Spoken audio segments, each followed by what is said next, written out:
Welcome, everyone, to another episode of Streamed and Screened, an entertainment podcast about movies and TV from Lee Enterprises. I'm Terry Lipshetz, managing editor of the National Newsroom at Lee, and co-host of the program with Bruce Miller, editor of the Sioux City Journal and a longtime entertainment reporter. And it's the summer. It's, shows are kind of coming and going. It's Olympics. We're still, we are done with them. But when I found out that Snoop makes a lot of money just walking around and looking like Snoop, I think I want that job. Yeah, that'd be nice. It's like $100,000 every time he goes somewhere. Wow. LA 2028, I'm there. You're there. We'll take our show on the road. Right, we'll be there, and we'll be better. I'm going to take that. We'll be better than Snoop. Well, I've been just immersed with that, and every time they all do something, when I see poor Simone Biles jump and then, she's out of bounds, and I feel like I've been through training with her and it's all my fault because I didn't tell her to pull the foot in a little bit. It's torture. So I'm very happy for everybody. I'm glad we're getting medals. I think what this all tells us more than anything is that the world can come together. We just need to get the politicians out of the way. That's where the problem comes in. Yeah. People they're cheering each other. The other countries are getting the same kind of love that we give it isn't just country against country. So that's a good thing that's coming out of this. And I think that we really should be doing more of that in regular life. One of the things too that I found very interesting is that the storylines, they're not all American focused, because that was always the complaint in the past, that NBC would only focus in on American athletes and maybe ignore some of the world. And we got, the swimmer Leon from France, who now, of course, he's trained with, goes to school over here, but hey, over here. But another one that was kind of interesting that came out this week was the pole vaulter, Mondo Duplantis from Louisiana. But his mom is from Sweden, so he's actually has dual citizenship, and he has been competing as a Swedish pole vaulter for forever. He's broken the world record 9 times, which is insane. But if you can't make the team in your country, look for another place to go, because I bet those countries are easier to get in. Well, I'm pretty sure when you're setting world records, like, any country will take you. They should. I imagine, like, if he said, "Yeah, I want to be an American instead of Swedish," we would take him in a heartbeat since he's the best. But it's really been, it's a fascinating story that here's a kid who was training in Louisiana.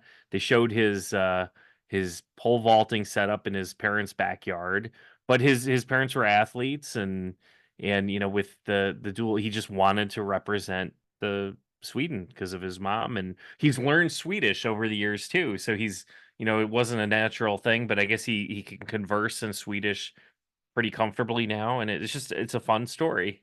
But I saw Dad, and Dad looked really intense. Yeah, that'd be the one I'd be worried about. Is that, come on, you can do this. It's the great Santini all over again, Does he? I don't know. I don't know. The only Swedish I know is the Swedish chef from I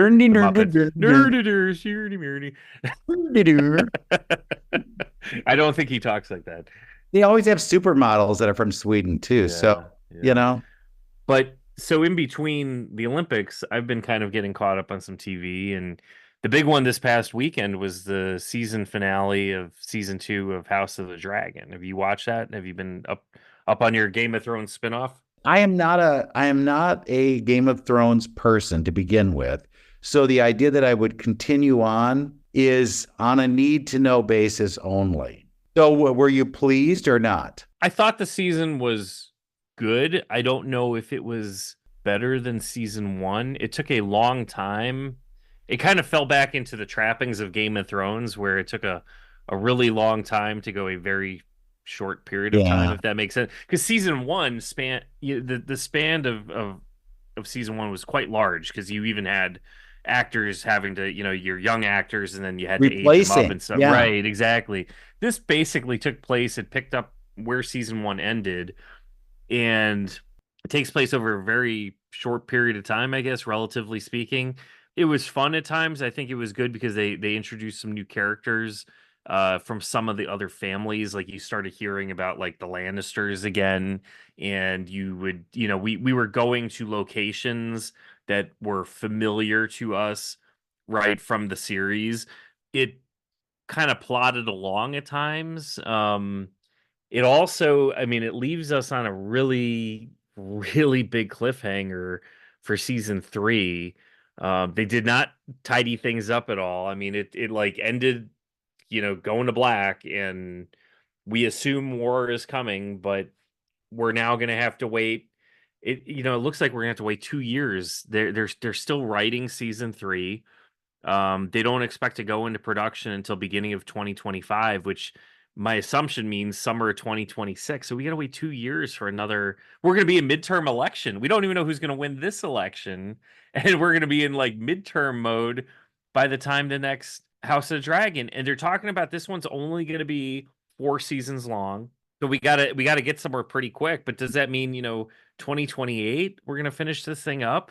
HBO and Warner Brothers cut the episode total because they were typically do 10 episodes a season, and this season was only 8 for budgetary reasons, I read. Well, they got to reuse some of that stuff because those people did reuse things. They don't need to create a new dragon every time. Can't you go into, the AI thing and just hit like, Control C, Control V to copy and paste? But right. not to give away any spoilers, there was an interesting, I would say, connection to Game of Thrones. There was like, they need to make the connection soon. Yeah, so there was, some visions. Prince Daemon had some visions while he was kind of like, on his little side mission, and you kind of caught these glimpses of the future of like characters to come. So it kind of like gives you that vision of what actually we've seen already in Game of Thrones. What they should do though is something about game of contracts, because who do they still have under contract that owes them something? That's who's coming back to make an appearance. Overall, I liked it. I don't know if I loved it. And again, I'm getting more and more frustrated with programming that's on inconsistent schedules. I mean, we're still waiting for Stranger Things. Like those kids they're probably in their 40s now, all those kids, right? Have to be. Isn't this the last year coming up? Yeah, but it's taken them so long to film it. And I was trying to think like, okay, well, what am I going to watch next? And I keep thinking like, isn't season 2 of Severance on Apple TV Plus, isn't that one due back soon? Yeah, it is due back soon in January of 2025. We got to wait 6 months basically for the next season. And that season 1 was 3 years ago. It was like January or February of 2022. No, this is what I hate. I do not want to have something it's my Lord of the Rings analogy, where you have to wait a couple of years for this to finish out and they're just walking up a hill. Wait, no. I want to get to where we're going and you should have an end for me. And I always think it's a poor investment of your time if you don't get to see it through. There are shows that ended and there's no end.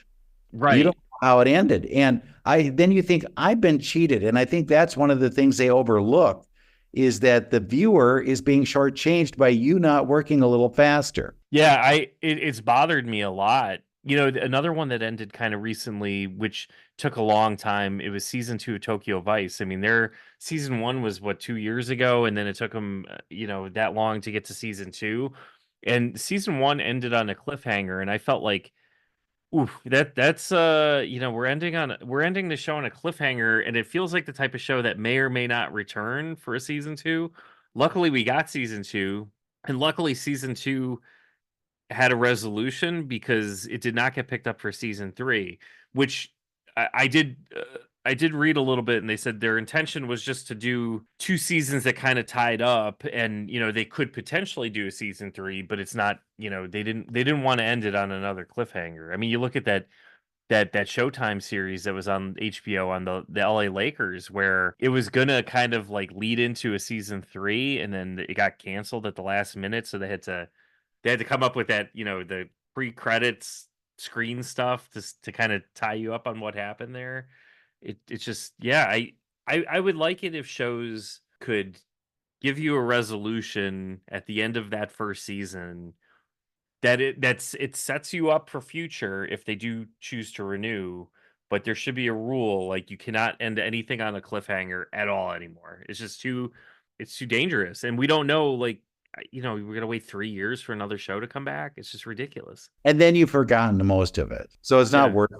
That's just me. I am not one who can make these changes, but no, but I mean, at least with Severance, I came into that one late. It took me a year before I even watched it. So it's still sort of fresh in my mind, but it's been a year since I finished it. So it took me, I didn't watch it initially. There's a few other shows like Shrinking season 2 that's not coming back until October of this year. Silo, which was a pretty decent sci-fi show last summer. Season 2 is coming out in November, so it's like a year plus before we get to that. We don't know when season 5 of For All Mankind is coming. And that's another one which I love that show, and they even announced a spinoff, Star City, that looks at it from the Russian perspective. All I know of that is it sounds like it's maybe coming next year, but I don't know. I can't. It's really hard for me. You look at all these programs, and I get it with the strikes, the writer strikes, the actor strikes, it kind of delayed things a bit. So from that I totally get that. But it feels like there's too many shows that are just taking way too long. It should be like one a year. we're not selling enough iPhones. And once we sell a lot of iPhones, then they'll give them the money to make the shows for Apple TV Plus. That's how that works. Say I do Trap, which is a new movie that reminded me of an earlier one this year I saw, which was the Taylor Swift Eras Tour, where you're there and you're watching a concert. Well, Trap is about a dad taking his daughter to a Taylor Swift-like concert. Lady Raven is the name of the character that they're going to see. And the dad is real nervous about how do we get out of here? But yeah, and so the dad's looking all around. He's going constantly away from his seat, looking for these escape areas, and then starts doing some illegal things like stealing an ID badge of one of the workers there, and then starts scoping things out, and then tells the manager kind of slash whatever of the big act that his daughter may or may not have survived cancer, and she would really love to be on stage with the act. That's a lot. That's a lot. You know how many times people have said, can you get me backstage to see? No. The answer is no. You can't. It is not possible. Even if you're related to Taylor Swift, you're not getting backstage. But there's a lot of those implausibilities that make you think, you know what? You need to go see a real concert, and you'll realize that you're just lucky to find your car when the thing is all over. So, Trap. M. Night Shyamalan is the director. He tries to have one of those kind of scary things. Josh Hartnett plays the dad. He's kind of good as the dad, but then, it twists and turns. If I told you anything more, you'd know the whole plot. So that's Trap. Did you like it? I knew the premise going in, and I thought, well, let's just see how this winds out. And then when some of these little things happen, like, oh my God, you are in that walkway too many times. Please go to your seats and sit there. And then he doesn't even really care. He says, now, are you going to be okay if I leave you for a minute? I would you're coming with me while I go to the bathroom, and we're not going to, but the other bad thing about this is like how many people are adults at a Taylor Swift-like concert? It's going to be 90% kids and 10% parents that had to go.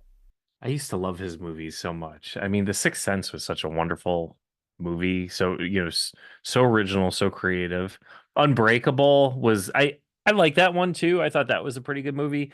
Signs, the UFO one was like, it's all right. The Village, I kind of figured out The Village like 2 minutes into the movie when then it spoils it. I was like, okay, I think I know what's gonna happen here. Yep, that's exactly what happened. Lady in the Water was okay.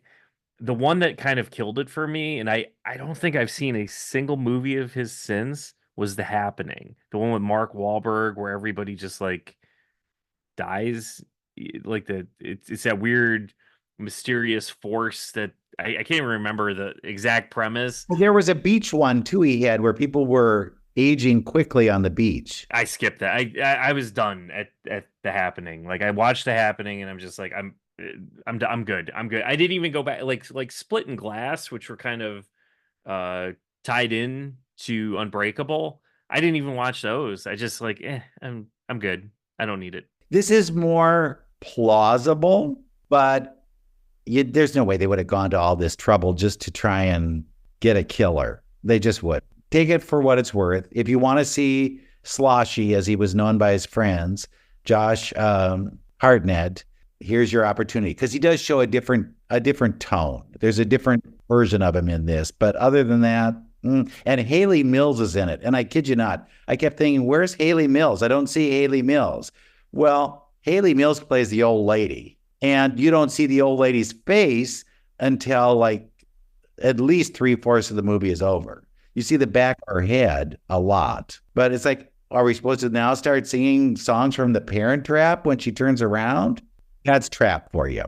I've got something really good though. You know, James Cameron is like just obsessed with the water, right? He had Titanic, made a bunch of money, got a lot of Oscars from that thing. Lots of money, lots of Oscars, and also really great at, speaking of all these shows that take like an eon to come together.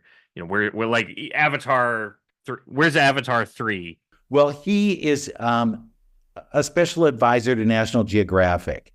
And if you've heard of Ocean X is a big vessel that has everything. It's got a helicopter on it. It's got these submersible, it's kind of like little submarines that look like you should be in Jurassic Park, where they can go around underwater and look at all these stuff without, without fear of anything.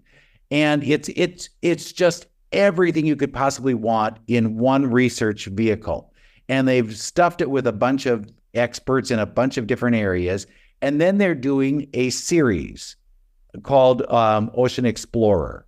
And Ocean Explorer follows these people as they go looking into things that we didn't know. Like maybe we haven't been able to get down far enough on the ocean's floor to understand how bad these sharks are. So they've got a big old shark episode where you get to see right up front. And this, I don't know about these sharks that have the eyes that are on two kind of far ends. What do they see? They also go to polar bears. They're in Scandinavia looking at polar bears. They're all over the place in this vehicle. And they have kind of a ready team. There are about 5 of them that are experts in different areas. And the ones that I got to talk to, Eric Stackpole is kind of like the fix-it guy. He will create something if you need this piece of equipment, or this equipment doesn't work. What are we going to do? Call Eric. Let's get the duct tape out and he'll fix it for you. And then there's Aldo Kane, who's this kind of very strapping British kind of explorer type who will go anywhere and do anything because that's his thing. And so I got a chance to talk with both of them, and they tell about what it's like to be in this extremely high-end ship and the kinds of things they do. I especially wanted to know about the polar bears, because I was like, they go right up to a polar bear, pet the thing, and are talking to things. Now, they've been drugged, okay? So it's not like they're going to suddenly bite a hand, but I wanted to know about how soon do you start running if you feel like you're in danger. So this is my interview with Eric and Aldo. Enjoy, because the show is coming on next week, and I think you will just love it. I'm curious, are you guys like the Impossible Missions Force, where they put you together and one's Tom Cruise and one is everybody else? How did they assemble this group? Well, I mean, it certainly feels like that sometimes, and it's not just the 4 of us. We were working on a ship with the very best in the world, both people operating the ship, filmmakers, technical people. As we each pursued our own careers, people got to see the kind of things that we care about, that we're interested in doing. And the powers that be, the producers, kind of figured out what the right combination of skills was to make sure that we'd have successful missions and we'd be able to communicate that well to the world. But then how did they pick which missions you'd go on? because there are a lot of animals out there you could go see. I think a lot of it comes down to, you've got not just the cream of the crop with everyone on board the Ocean Explorer, but you have BBC Studios, James Cameron, and National Geographic all coming together, putting their heads together and saying, I mean, that it doesn't get any bigger. And they're saying, what stories do we need to tell? What animals are in what places? And I guess a lot of it is planning, logistics. It's inefficient to have the ship here, then go all the way over here.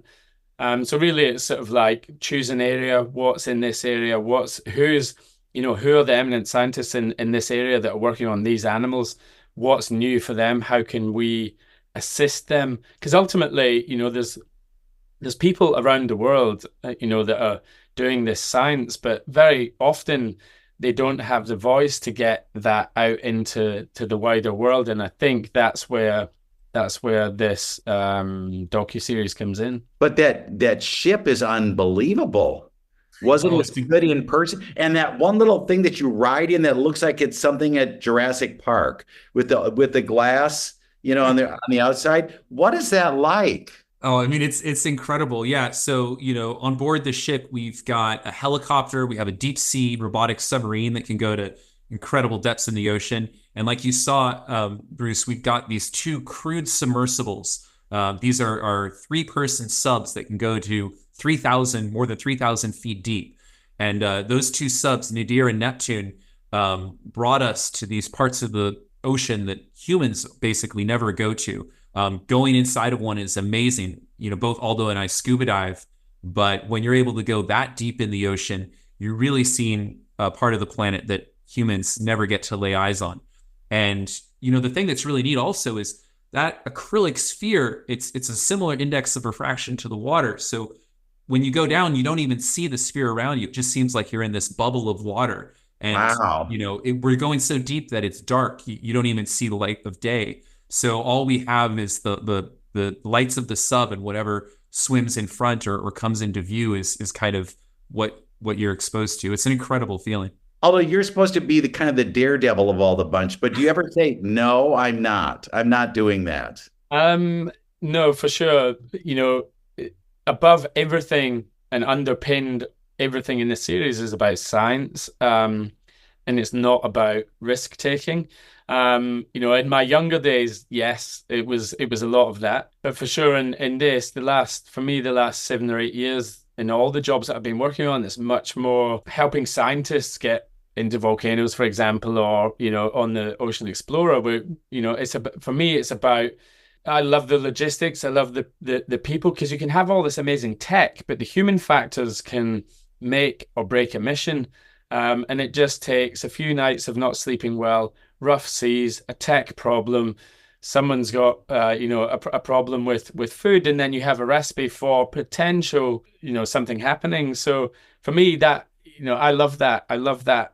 When you're on board that ship, it's frenetic. Like Eric says, you can have all of these assets out, they can all be collecting data, doing science, and then in the meantime, it's some of the most elite people in the world in their fields and their subjects coming together, eating. You come down and you have breakfast with Buck, for example, who's the submersible operator who took David Attenborough down, and then you're speaking to some of the most, I guess, eminent scientists in the field of bioluminescence or shark scientists. So it's in all the things I've done in all my life, it's been one of the most influential, I think. Come on, it looks like it. It looks pretty good. But Eric, do you ever say, oh my God, if this thing doesn't work, I am so screwed?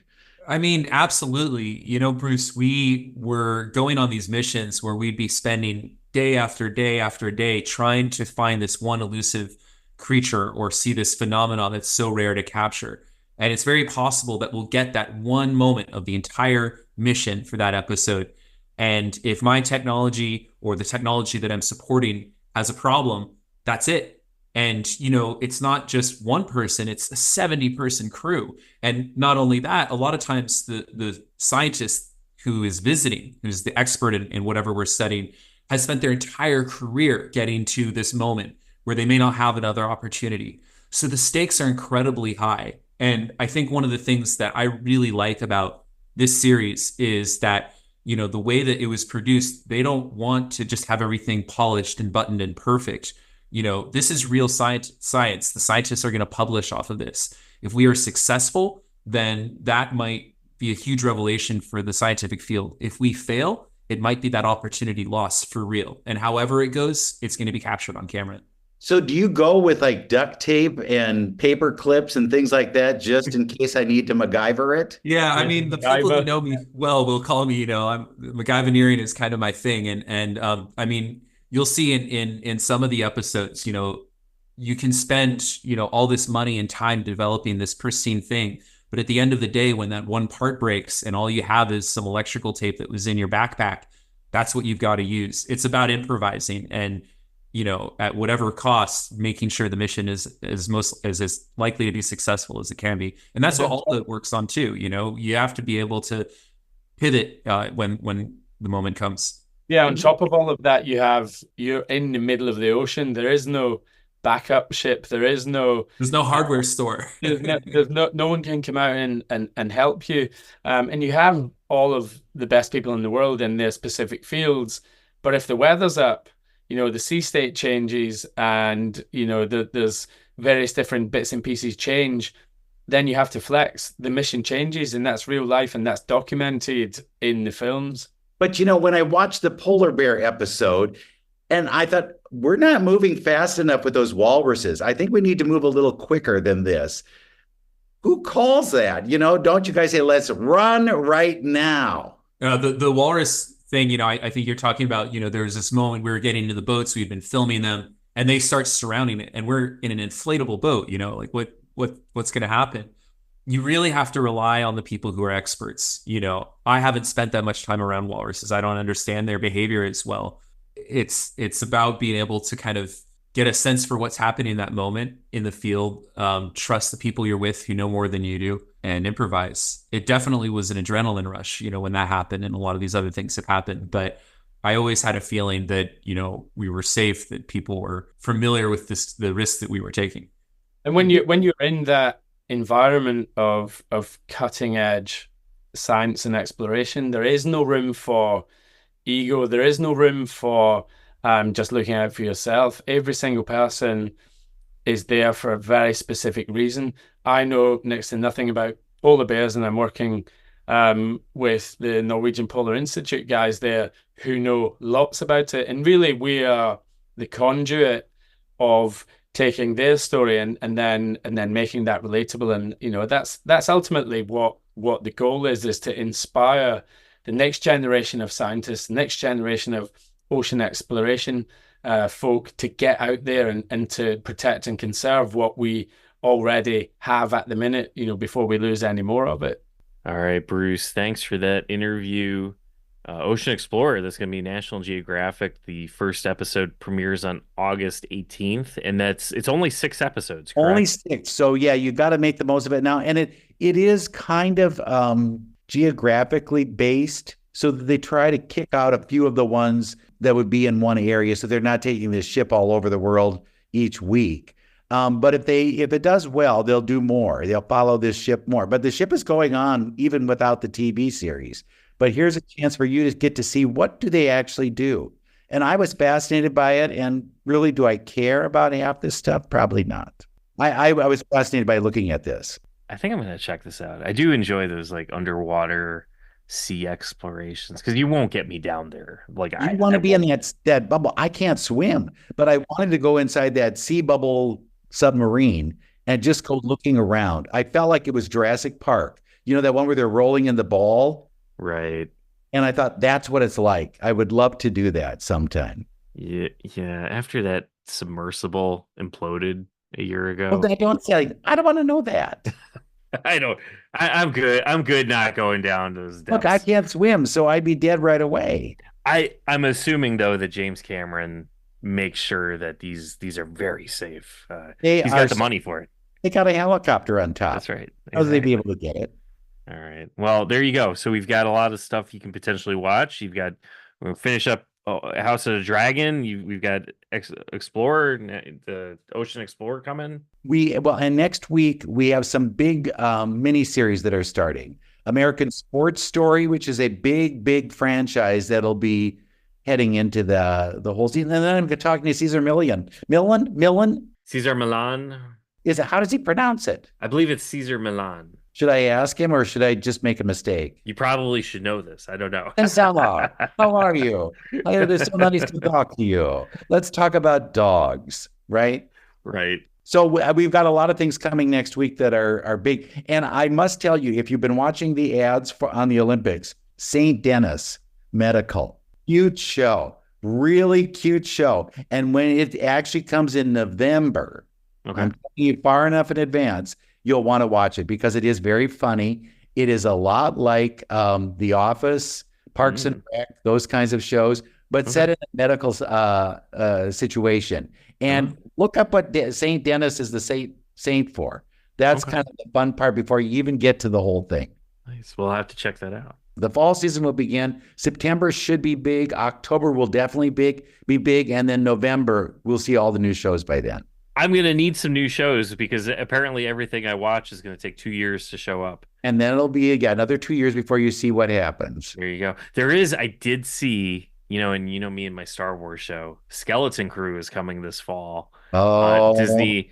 And it's supposed to take place like a little after Return of the Jedi and maybe be involved in that world of The Mandalorian, that time reference. So I don't know. It looks like it might be kind of interesting. Though they need those episodes where nothing happens, where they're just sitting in the big chair watching TV and doing nothing. I don't know. Oh, wait a minute. That's us. That is us. Can't happen, right? Yeah. All right. Well, on that note, we will be back again with another episode next week of Streamed and Screened.